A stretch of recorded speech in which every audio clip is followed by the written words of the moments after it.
você vive no planeta Terra, sabe muito bem o que a Ana Hickman tem passado. Sofreu muito na mão do ex-marido, não somente física, mas também patrimonialmente, que acaba sendo um absurdo completo. Como que uma mulher rica, poderosa, que tem uma carreira de sucesso há décadas, acabou contraindo uma dívida na ordem aí de 6 milhões de reais? Como que isso é possível? Ela acabou mencionando na entrevista que ela não cuidava da parte financeira, cuidava da parte da carreira dela como artista, e quem cuidava do dinheiro dela era justamente o marido. E como que ele acabou fazendo isso? Acaba sendo um negócio absurdo, porque por vezes, né, o ser humano comum aqui, o pobre mortal, ele ganha um salário X e ele pensa, pô, quando eu ganhar R$1.000 a mais, minha vida financeira tá resolvida, eu tô tranquilo. Então como que uma pessoa que faz milhões ao ano acaba contraindo uma dívida? Isso é um absurdo, né? Então a gente acaba percebendo até que aqui no Brasil uma das maiores causas de divórcio não é traição. Você achava que era traição? Não é não. É justamente questões financeiras. As pessoas simplesmente não conversam sobre dinheiro. E a gente percebe que é necessário ter uma transparência muito grande no casal ali. Então, se você é casado, aí tá namorando e porventura é solteiro, saiba disso. Você precisa conversar sobre dinheiro com a pessoa que você quer viver junto, porque por vezes as pessoas se unem simplesmente achando que vão viver de amor para toda a vida. Mas não, uma parte bastante importante do relacionamento de uma pessoa é a parte financeira, porque se não está rodando bem a parte financeira, as outras partes acabam sendo contaminadas. Então no relacionamento ali da Ana Hickman com o Alexandre, quem cuidava do financeiro era o Alexandre, e pelo que a gente compreende, ele não compartilhava nada da parte financeira com ela. Ela simplesmente estava achando que estava tudo bem e ele devia ficar louco internamente lá e ficou super explosivo e tudo mais, sem justificativa, mas na cabeça dele ele tá maluco lá tentando resolver algum pepino lá, e aí simplesmente faltou transparência, né? Talvez se o casal conversasse mais sobre essas questões, resolvessem as questões financeiras em conjunto, ambos estariam de acordo, estariam alinhados com as decisões que são tomadas, e muitas brigas acabariam sendo evitadas justamente por uma conversa, né? Eu não estou falando especificamente do caso dele ali, porque ele realmente parecia ser bastante tóxico, né? Um relacionamento bastante conturbado, mas você aí, um ser humano comum, normal, extremamente importante conversar sobre dinheiro com o seu namorado, com a sua namorada, com o seu esposo, com a sua esposa, para que vocês não tenham divergências no futuro. Porque por vezes, né, o cara, ele quer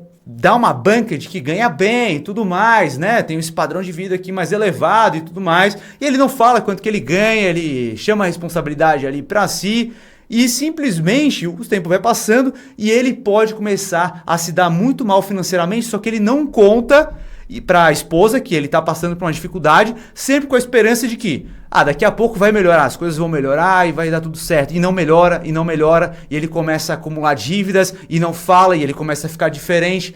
Pô, tu não era assim, o que está acontecendo? E ele não fala, e começa a ter briga justamente por questões financeiras. E os dados comprovam justamente isso. A maior causa de divórcio no Brasil são por questões financeiras. Então, uma coisa que acaba ajudando muito para que os casais não briguem também e não acabem contraindo dívidas, e qualquer pessoa deve fazer isso, é sempre viver um patamar abaixo do que você deveria. Então, no caso da Ana Hickman e do Alexandre ali, muito provavelmente, 99,9% de certeza, eles viviam num patamar acima do que eles deveriam. Mas como? Eles ganham milhões, cara. Pode ter certeza. Dinheiro é a coisa mais fácil de gastar. Super simples, tá? Então, cara, por mais que tu faça milhão, tu vai pra uma casa num bairro puta chique, puta valorizado, numa casa enorme.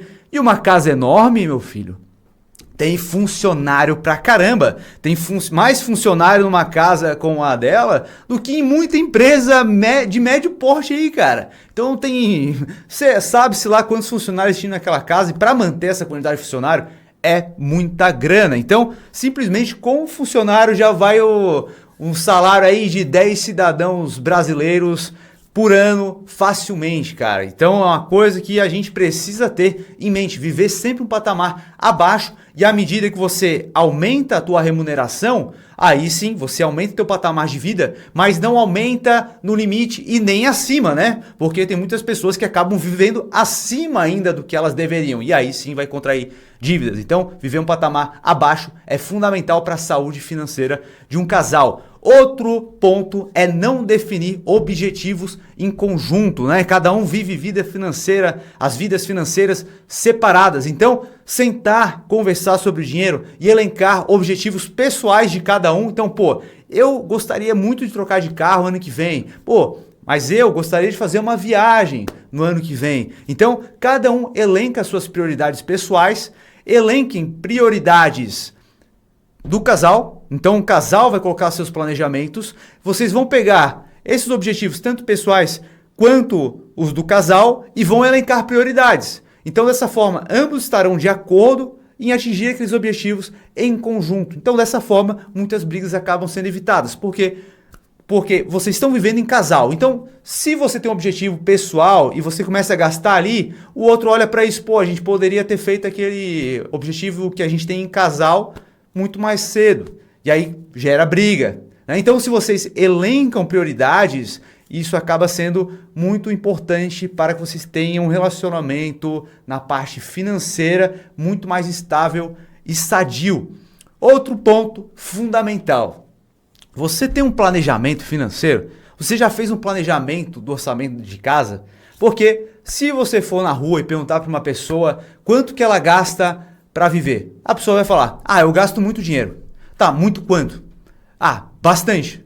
Tá, a pessoa simplesmente ela não sabe quanto que ela gasta. Então, ter um planejamento de quanto você vai gastar em cada área, seja para lazer, com os custos fixos, para todos os aspectos, para as metas que você tem, para viagem, para trocar de carro, é fundamental que você faça um planejamento e siga esse planejamento. Porque se você não tem um planejamento, um mês você gasta um pouquinho a mais, aí você tem o cartão de crédito, está acumulando milhas e tudo mais. Mas eu vou passar um pouquinho aqui, aí compra um negócio. Cara, a coisa mais fácil é gastar dinheiro, é ou não é?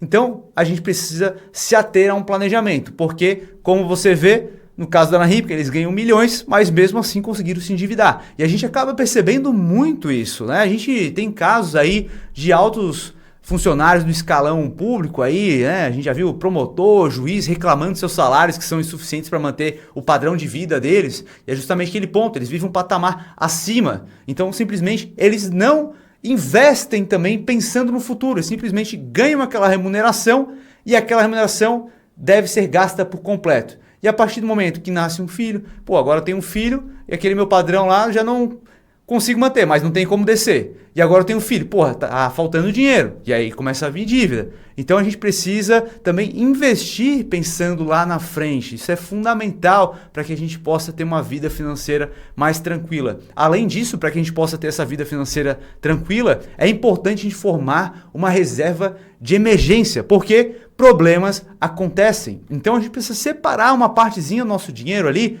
e a gente formar agora um capital que vai bancar algum problema que acabe acontecendo, porque problemas vão acontecer, tu concorda? Então a gente precisa se preparar para isso. E quanto que acaba sendo interessante? Como agora você fez um orçamento, você sabe, eu gasto R$3.000 por mês para viver, com custo com moradia, aluguel, condomínio, todos os seus gastos ali para te manter, são R$3.000. Legal, pega esses R$3.000, multiplica por 6. Esse é o valor que você deve ter guardado para ter uma tranquilidade. E aí, aonde que eu posso guardar? No colchão de casa? Não. Vai guardar em casa, o teu dinheiro vai perder poder de compra a cada ano, a cada mês, né? Ele está perdendo poder de compra por conta da inflação. Então, você precisa fazer algum investimento. Então, um investimento tranquilo para você fazer hoje mesmo é investir no Tesouro Selic. Investe no Tesouro Selic que o teu dinheiro já vai estar rendendo legal e protegendo o teu dinheiro contra a inflação. E agora, o que eu faria nesse aspecto em relação a investir pensando lá na frente? Porque o que as pessoas fazem é trabalhar e simplesmente não pensam, mas em algum momento eu quero dar uma desacelerada, eu quero parar de trabalhar. Como que eu vou fazer para ganhar dinheiro sem precisar trabalhar. Ninguém pensa nisso, né? Isso não é ensinado para a gente. Então, a gente tem alguns investimentos para isso que são excelentes, como os fundos imobiliários. Acaba sendo muito interessante a gente fazer esse tipo de investimento, porque uma coisa que todo brasileiro acaba pensando é, pô, meu sonho seria ter uma kitnet para deixar alugada e começar a receber aluguéis mensais. Pô, mas nem todo mundo consegue ter uma kitnet, concorda? Então, fundo imobiliário é um investimento que a gente faz no setor imobiliário e todo mês já cai um dinheiro na nossa conta. Porque imagina, a gente tem um fundo imobiliário de shopping, então você pode ter participação em um shopping, né? Claro que você não vai ser dono do shopping todo, mas você vai ser dono de 0,0001% do shopping. E quando o shopping recebe o aluguel de todas as lojas que lá estão, ele distribui para quem é cotista, né? Você é dono de uma parte lá e aí você recebe na sua conta. Tá? Então, por exemplo, a gente tem um fundo imobiliário que ele é bem fácil de investir porque com uns R$11 você já consegue investir nele, que é justamente o MXRF11. Aqui na tela a gente percebe que ele vem pagando todos os meses aqui, que esse dinheiro já cai na conta da pessoa. Tá? Então o último mês que ele pagou 0,11 centavos. Hoje, para comprar uma cota dele, está em 10,72. Então isso aqui acaba sendo muito interessante, porque com R$10, R$11, você já consegue fazer um investimento que já vai te gerar renda todos os meses. E a renda gerada aqui é isenta de imposto de renda, então isso é muito interessante, tá? Então o que eu faria aqui? Por exemplo, hoje a gente tem a cota a R$10,73. O dividendo, que é o quanto que ele paga para ti todos os meses, está em 0,11. Então, se a gente tem uma cota, a gente vai receber 0,11. Eu colocaria uma meta de juntar 10 mil cotas. Mil cotas. 1000 cotas aqui já é uma boa meta para você atingir. Então, eu colocaria aqui, a partir do momento que eu conseguir comprar 1000 cotas, eu vou receber todos os meses R$110 caindo na conta. E aí, pô, mas é pouco dinheiro? Cara, não é pouco dinheiro, porque isso daqui tem um poder exponencial de multiplicar o teu patrimônio, porque você estava investindo o teu dinheiro próprio e agora você tem um novo dinheiro entrando na tua conta, que você pode comprar mais cotas aqui. Então você compra aqui com todos os meses praticamente 10 cotas novas e isso vai gerando juros compostos. E há alguns anos você vai estar super bem e muito mais tranquilo, porque você tem uma nova fonte de renda que não depende do teu trabalho, você não precisa acordar cedo todos os dias para ir trabalhar para poder ganhar o teu dinheiro.